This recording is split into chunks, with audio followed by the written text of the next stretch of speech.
Hello everyone, welcome once again to the next maths class and we are continuing with the lesson number 6 that is factors and multiples. So today we will do activity 2. So the first question of this activity is which of the following are even numbers.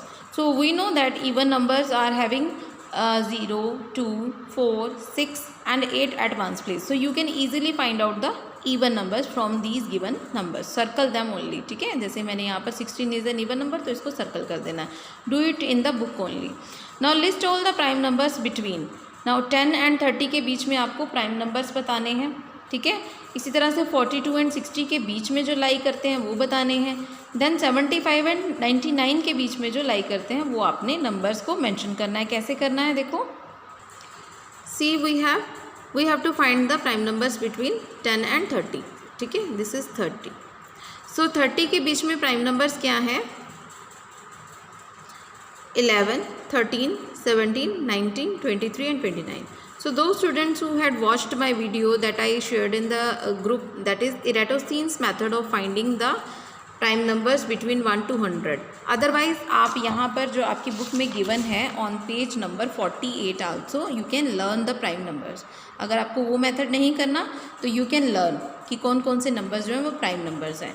But the Eratosthenes method of finding the prime numbers between 1 to 100 is more reliable. Means आप अगर कभी भूल भी जाओ तो उस method से आपको कभी भी गलती नहीं होगी फाइंड करने में. Now which of the following are prime numbers.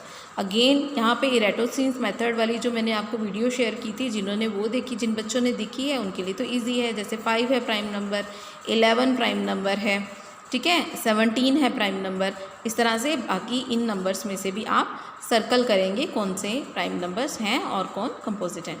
तो you can just simply circle the prime numbers. Next देखो, which of the following pairs of number are twin primes. अब हमें ट्विन प्राइम्स की डेफिनेशन पता है. Twin primes क्या होते हैं? ऐसे प्राइम नंबर्स जिनके बीच में जो डिफरेंस है वो 2 होता है. ठीक है, सो यहाँ पर देखो 5 and 7 गिवन है. आपको फर्स्ट जो पेयर गिवन है ए पार्ट 5 and 7, तो 5 भी प्राइम नंबर. सबसे पहले तो हमें चेक ये करना है कि जो गिवन पेयर है वो दोनों प्राइम नंबर है या नहीं. तो येस इट इज़ प्राइम, दोनों प्राइम है. दोनों को सब्ट्रैक्ट किया, डिफरेंस आया 2, तो आंसर क्या होगा? Yes 5 and 7 are twin primes. अब नेक्स्ट जो बी पार्ट है उसमें देखो 27 and 31. 31 तो प्राइम है, लेकिन जो 27 है वो क्या है? एक कंपोजिट नंबर है, तो इसको हमें चेक करने की ज़रूरत ही नहीं है. तो in this given pair 27 is not a prime number, thus they are not twin prime numbers. ठीक है, next question is list 6 consecutive numbers, consecutive composite numbers less than 100. ठीक है, तो कंपोजिट नंबर कंटिन्यू होने चाहिए. कॉन्जिक्यूटिव का मतलब होता है एक के बाद एक. ठीक है, जैसे 1 2 3 4 5, तो 1 क्या है? 2 का कॉन्जिक्यूटिव. 2 क्या है? 1 का कॉन्जिक्यूटिव. 3 क्या है? 2 का कॉन्जिक्यूटिव. ठीक है, बीच में से कोई नंबर नहीं छोड़ें. तो ऐसे कंटिन्यूटी में जो 6 कॉन्जिक्यूटिव कंपोजिट नंबर आते हैं वो कौन कौन से होते हैं? अब अगेन जिन बच्चों ने एराटोस्टीन्स मेथड किया है तो उनके लिए तो ईजी है. सो 90, 91, 92, 93, 94, 95 एंड 96. 6 नहीं 7 है कॉन्जिक्यूटिव नंबर्स. ठीक है, सो नेक्स्ट देखो यहाँ पर which of the following are coprime numbers. Coprime numbers find करने हैं हमने. तो फर्स्ट पेयर जो गिवन है वो 48 and 52. तो को प्राइम फाइंड करना है. तो को प्राइम के लिए सबसे पहले तो हमें डेफिनेशन पता होना चाहिए. ऐसे नंबर्स जिनके बीच में सिर्फ 1 कॉमन फैक्टर होता है. ठीक है, यानी 1 ही होगा कॉमन फैक्टर और कोई फैक्टर जो है कॉमन नहीं होगा. तो फैक्टर्स ऑफ 48 लिख लीजिए. देन 52 के फैक्टर्स हमने राइट डाउन कर लिए.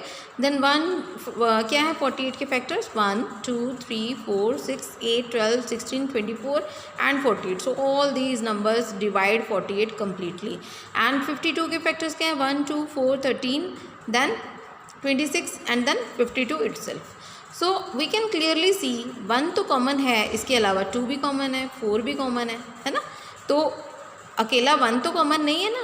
सो they are not coprime numbers. No, this pair of number is not coprime numbers because they have common factors other than 1. Next हमारे पास जो पेयर गिवन है that is 9 and 16. Now factors of 9 लिख लिए हमने, 1 3 and 9. Factors of 16 लिख लो. अब देखो इनमें कॉमन है कुछ, सिर्फ 1 के अलावा कोई भी नंबर कॉमन नहीं है. So we can say that hence they are co-prime because they have only 1 as a common factor. So I hope आपको co-prime की definition भी clear हो गई है. Next we have to complete the factor tree, right. So यहाँ देखो 210 को 2 से डिवाइड किया तो जब हम 210 को 2 से डिवाइड करेंगे तो यहाँ पर 105 आएगा.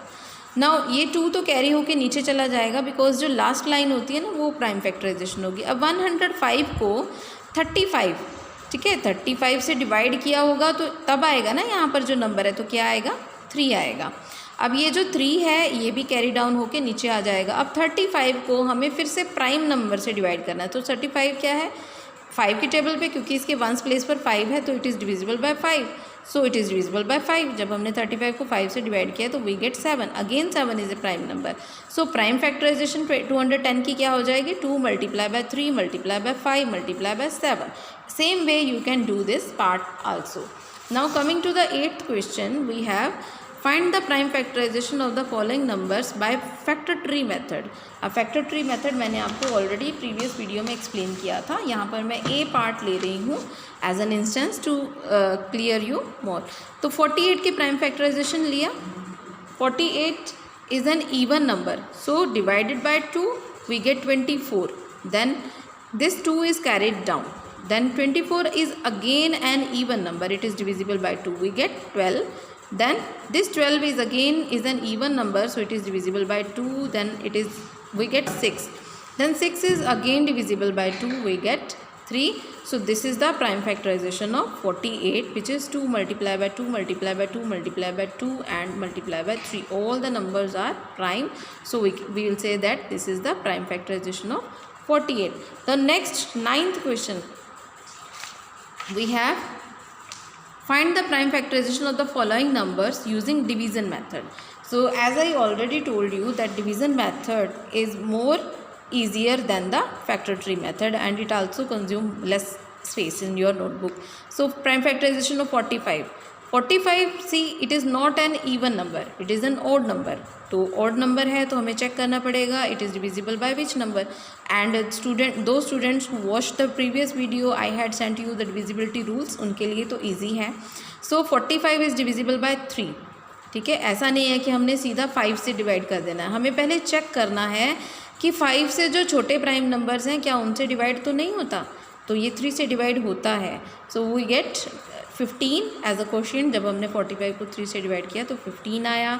Now 15 is again a multiple of 3, so divided by 3 we get 5. Now 5 is itself a prime number, तो ये सिर्फ अपने ही नंबर से डिवाइड होगा. So 5 divide by 5 we get 1. Now जब 1 आ गया we have to stop the division. Now prime factorization of 45 is 3 multiply by 3 multiply by 5. This is N odd number. Let us take one more example of an even number. तो 84 यहाँ पर B part है. तो 84 is an even number, clearly it is divisible by 2. We divided by 2 we get 42. Then 42 again is an even number, divide by 2, then we get 21. 21 is a multiple of 3, so divided by 3 we get 7. Now 7 is itself a prime number, it is only divisible by itself, so 7 divided by 7 we get 1. Now we get 1, we have to stop the division. So prime factorization of 84 is 2 multiplied by 2 multiplied by 3 multiplied by 7. So we have written the given number in terms of product of prime numbers. So this is the prime factorization of the given number. So I hope you all have understood this activity. Thank you. Have a nice day.